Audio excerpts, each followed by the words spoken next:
Welcome to Journey of Gratitude, a series within Love of One, where I give personal thanks to the teachers, healers, and modalities that have guided me in remembering, clearing, and rising. Today, I want to honor shaman and teacher Rosemary Beam from Rising Fire, whose grounded wisdom and luminous heart have become an anchor in my own personal journey of embodiment. When I think of my healing journey, Rosemary's name always rises to the surface. She's been a teacher, a guide, and truly a bridge between worlds for me, helping me weave everything I've received through ceremony into the living fabric of my body and my mind, really kind of helping my body be seen and heard. I often come to Rosemary in the in between spaces, sometimes before ceremony to prepare my body and open the channels for what's coming. And then also sometimes after when the energies are still really moving and they really need to settle and integrate with me and my daily life, still in my human form and world. So Rosemary meets me in both states, anticipation and the aftermath of what has happened and the things I've seen and done. They're really helping my system understand what's happening on such a deeper level. And that's what she's best at, honestly, is integration of ceremony. When the visions fade and the ceremonies end, she really helps me translate the mystical into the physical and into my everyday life and the cosmic into the cellular in my body. She reminds me that medicine isn't just finished because the ceremony's over, but that integration in itself is the ceremony. With her guidance, I've been able to embody what I once could only really see in my journeys. She has helped me understand how the nervous system must catch up to the soul, not just your mind, but also how light has to be grounded into matter and how healing doesn't happen in the mind. It actually happens, obviously, but not obvious to everybody. It happens in the body.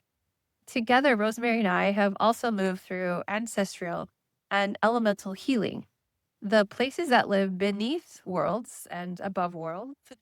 And also, she's guided me into the underworld to meet parts of me that still held my father's absence, those father wounds that we might be going through, to also transmute that grief itself into so much power and to call in these elements like the fire, the water, and the earth and the air as allies in the process along the way.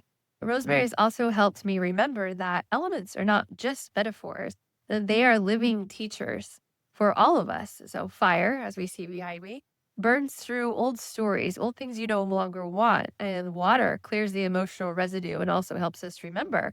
Where earth holds me steady while I reorganize and ground. And the air, well, the air has taught me so much. It's taught me how to breathe again after lifetimes and lifetimes of shadow of holding my breath. So every time I work with Rosemary, there's also this quite energetic recalibration that happens internally and externally. She helps me stabilize when these new frequencies come online.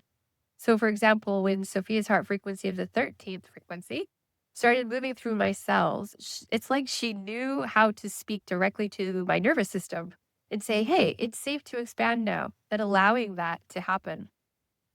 Through her medicine, my body has learned to hold more light without burning out, which is super key for me as a mother and still working in the corporate world as I shift between this life and my new life. To stay in the human form and truly embody something that is so much greater than I ever imagined. Outside of our sessions, I've also been moving through her course, The Way of Aini. And even though I'm only 5 sessions in, because I still need to find my totems and my trinkets, it's been a huge revelation. It was called to me before my oversoul's ceremony, talk about divine timing as everything is. And it really helped me understand the sacred reciprocity between the human and Earth herself and how to build my own medicine wheel, how to make offerings, what they mean, and how to leave honor on the land, the mountains, and for all the elements, and not just my own footprints when I'm tromping about. It's also taught me that every single act of healing is also an act of giving back. So there's that balance there again. What I love most about Rosemary is that she didn't just help me clear things, she helps me remember who I am underneath them all through my body, my nervous system, my mind, my soul, and my ancestors. She reminds me that I am the medicine and that my body knows and that the answers are already in my cells and my bloodstream and they're just waiting to be listened to. Through her, I've also come to see that healing isn't about fixing anything. It's really about returning to balance, returning to reciprocity, to the original harmony between human and earth, and the heaven and the body, and soul and the breath. Rosemary, this is my absolute thank you with so much gratitude and love for your patience, your humor, your steadiness, your truth, your honesty, your trust, and your light for guiding me through the in between spaces, the ones that can't be written down, but only felt like the crystalline palace. And for showing me that the greatest ceremony is the one we live each and every single day with the earth beneath our feet and the biggest love of gratitude within our hearts. To learn more about Rosemary's work and her way of Aini teachings, visit rising-fire.com. And if you'd like to hear our conversation together, you could also tune in to Level One Podcast, Season 2, Episode 1, is available now on YouTube and all streaming podcast platforms, as well as loveofone.com episodes. Thank you so much.